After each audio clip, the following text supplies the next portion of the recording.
The season has been rough for hockey. No matter what accomplishments and feats were reached, the NHL couldn't escape all of the bad headlines. The scandals, the bullshit, the bad optics, and the coyotes. While momentum in the sport may be the lowest it's been in a while, one of my favorite times in the sports year is coming up. Playoff hockey is always a treat to watch. Everything intensifies, especially the action on the ice. This year, it's anyone's guess as to who makes it to the Cup Finals. 16 teams still have a shot. Quite frankly, that's all you need in the NHL. We meet again, Colorado. You know what happened last time, so I'll spare you the horrors of another second-round defeat. Anything I say about how well they've done in the regular season will be nothing but hollow window dressing. They have the talent to go far, that in itself has never been denied. The issue is usually one or two fractures that become foundational breaks within weeks. This time around, it's in Gabriel Landeskog. The captain has been undone by a serious knee injury and no one knows when he'll be back. If he returns, he won't be at full strength. They've had some guys return from the infirmary, but will it be enough? Nathan MacKinnon and Cale Makar, you'll both have to go God mode. It's the only way to avoid certain doom. Wild are a very peculiar team. In all aspects, they should be entering a new window. Look at what Matthew Boldy and Kirill Kaprizov have done and tell me they shouldn't have hope. They brought in Marc-Andre Fleury for this run. He may be doing terribly in recent games, but the prestige, man! Things are well-rounded. At least 3 players are having career years. They're riding an incredible winning streak to end the year. With a doubt, you need to ask a hard question. Do you really see this team making the Cup Final? I think they can win a series, maybe 2, but they need a lot to go right. Not to mention that ugly dead cap thing that's creeping up on them in the distance. It may end up costing them Kevin Fiala. That tends to make things critical. Minnesota knows this may be their best shot at a deep run and are doing everything in their power to make it so. My main concern is if they have enough. Can a team really survive with such a lack of center depth and terrible penalty killing? I guess we'll find out. It isn't a team that brings about really solid groups that strike fear into their opponents only to somehow fall short minus one glorious play. St. Louis offers a good bit to the table this time around. One of the best power plays in hockey led by a resurgent Tarasenko. Pavel Buchnevich and Robert Thomas emerging as core contributors. A defense refortified and ready for a deep run. Depth abound. Being overlooked as a legitimate threat, thus adding a chip on their shoulder. An impressive winning streak to end the season, but there are new challenges to begin. First of all, Minnesota. They've been on a hell of a run themselves. The dark horse run for either team starts here. Who do the Blues choose to take the reins in net? The old legend of Jordan Binnington returning to form? Or the hot new blood in Ville Husso? He's tapered off a bit since his start, but it's always something to consider. You don't want to be regretting something after an elimination, do you? It's weird. Nashville offers a solidly built team with nice depth and excellent goaltending. Even then, it's the same issue with the likes of Minnesota. They're good, but are they good enough? Witnessing the revivals of Ryan Johansson and Matt Duchene might have been the greatest news this city has received since the Houston Oilers moved into town. It was that needed. Speaking of elite forwards, I cherish what's left of Philip Forsberg's time here. There's a good chance he's going to be chasing a bag or 2 in the summer. As for their playoff hopes, this team lives and dies on the back of Jussi Saros. And his back's been broken from carrying this team. Nashville, you're fucked. Take your playoff revenue and get out. My biggest complaint about the Flames over these past few seasons is that they refuse to overhaul their core. Management would believe that nothing was wrong. All Calgary needed was luck and some form. It frustrated the hell out of anyone who saw them regularly underachieve. Even though it wasn't ideal, they did technically overhaul their core in a roundabout way. Johnny Hockey has rebounded to untap his elite ability, ironically in a contract year.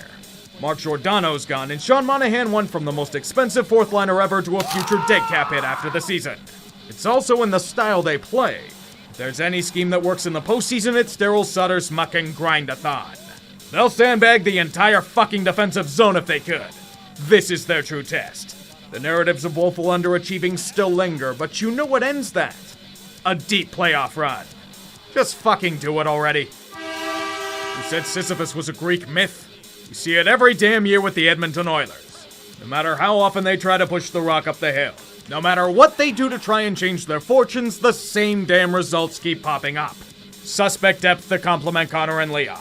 A defense that has people suspicious about their viability, and goaltending as volatile as a pump-and-dump cryptocurrency.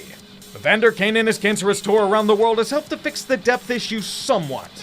More importantly, firing Dave Tippett and his fossilized game plans have been huge in their April rebound, but the other questions still linger on, particularly in net.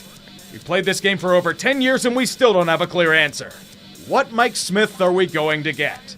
Currently, we have the one that's playing like he's Patrick Goddamn Waugh, but that can turn on a dime in no time at all.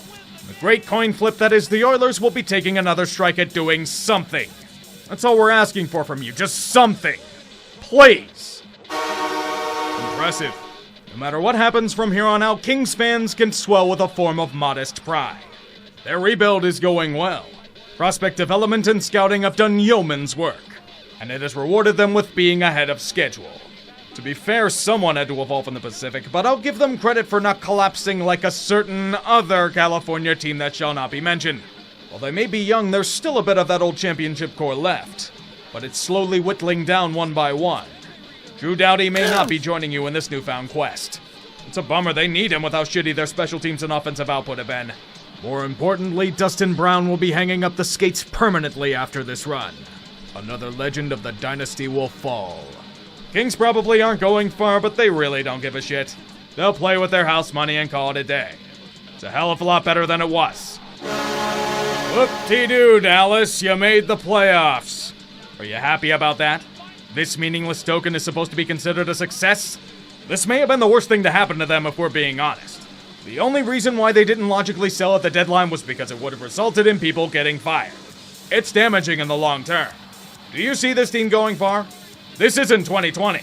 They don't have the momentum needed to make a deep run. Not with how old the team is, not with how anemic the offense has been, not with their tepid and uninspired coaching and tactics. They only made it here because the Western Conference is weak and Vegas faced the unforgiving god known as karma. Maybe they prove me wrong and make it past a juggernaut, but I have my doubts. Perhaps Jake Ottinger becomes a brick wall? Is there only hope? Pressure may be the most intense it's been in Sunrise in what seems to be an age. You thought last year's Panthers team was really good? This one makes that iteration look amateur. This is a team that can score at will. They were at a pace that rivaled some of the best in league history at one point. And it's only gotten more potent from there. When you add to it with Claude Giroux, it's arguably the best offense in hockey. 4 great lines complemented by depth and 3 strong defensive pairings. Not to mention Aaron Ekblad will hopefully be back to playing form soon enough. Now, if only this team could manage to play defense regularly and get goaltending that was somewhat consistent. I swear, Florida just gives opposing teams a handicap to see how much of a deficit they can come back from. They should really stop doing that. The President's Trophy curse takes no prisoners. High-end talent. All of the high-end talent. It may be masking a series of systemic issues with the Leafs and generate gobs of false hope, but the skill on display makes the 93 team look like a bunch of scrubs. Austin Matthews with 50 goals in a 51-game span, 60 all year. Mitch Marner not being thrown under a bus by the fan base. Michael Bunting is probably the oldest Calder candidate since Sergei Makarov. A team built for the analytical age. Sexy stats and performances everywhere you look. There will be no excuses for another year without a playoff series win. I'd be bullish on them too, but their goaltending was an absolute dog shit. There's always something with this goddamn team, and what's between the pipes is probably going to hold them back from their potential. That and the brutal division they're in. The Leafs are full of ifs, and that's not good enough. Just like their netminders, they will probably have a hard time making an easy save as they do in holding a lead. Welcome to the three-peat challenge, Tampa.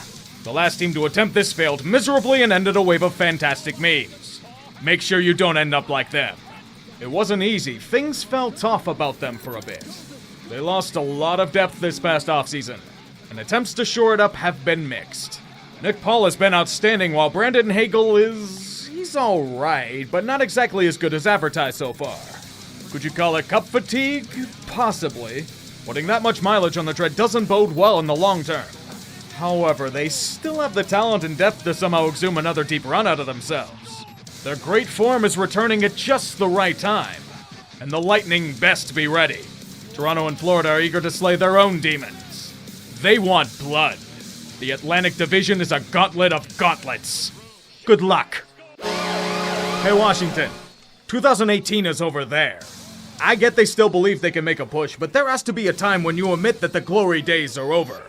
It's not there yet for the Caps, but it's getting close. I only need one example to show why this is reality. Have you seen their goaltending?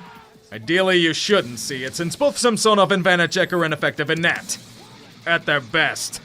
Not to mention Ovi's a bit banged up.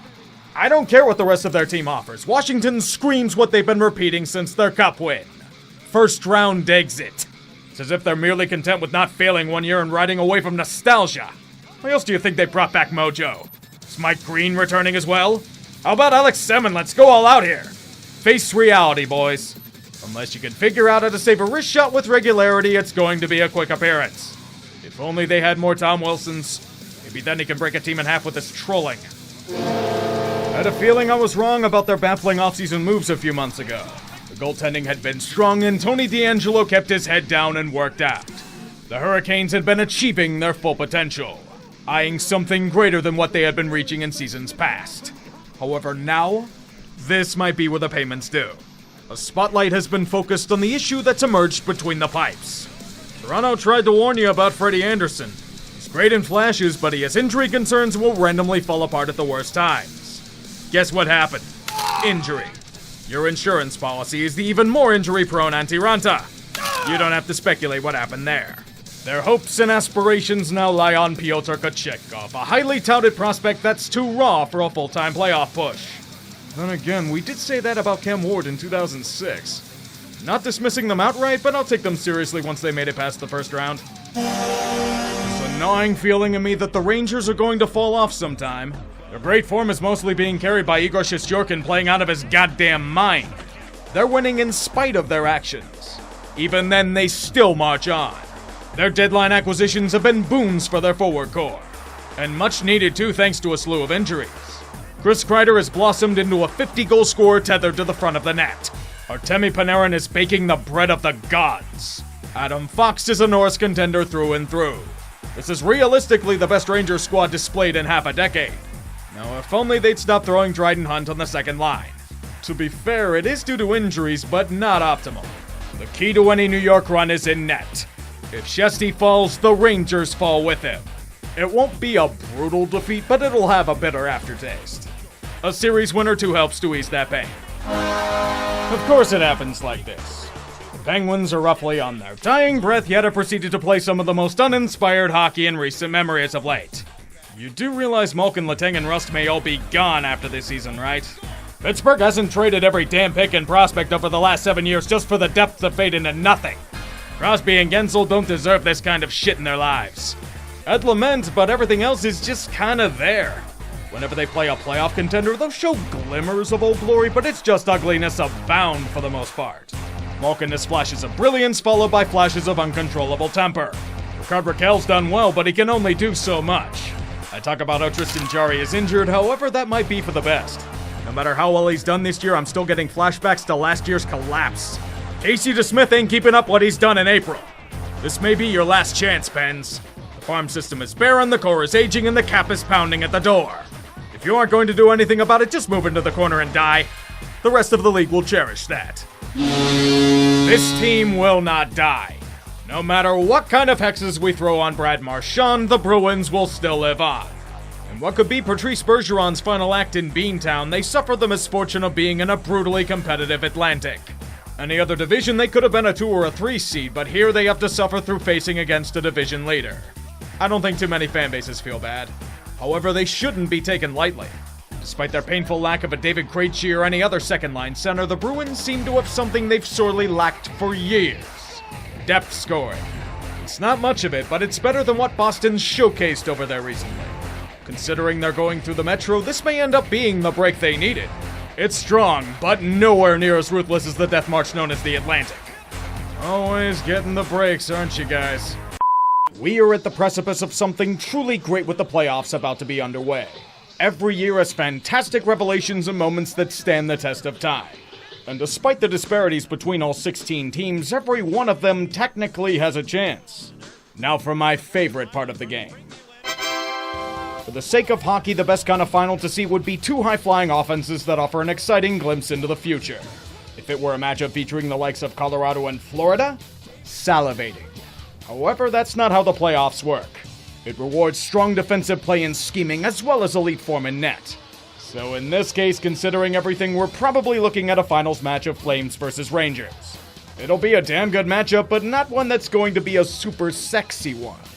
Although watching Johnny Hockey and the Breadman do their shit will be good stuff in its own right. Play on, you beautiful fuckers. 20 left. They have not tried to shoot the puck once. We're down to 15. Dahlin. Olofsson will tee it up. His stick shattered. And then it came off, blanketed from the end boards, and the Sabres are going to win the game. A broken stick initiated the shot. It came off the end boards, hit Lankin into the skate, and went in.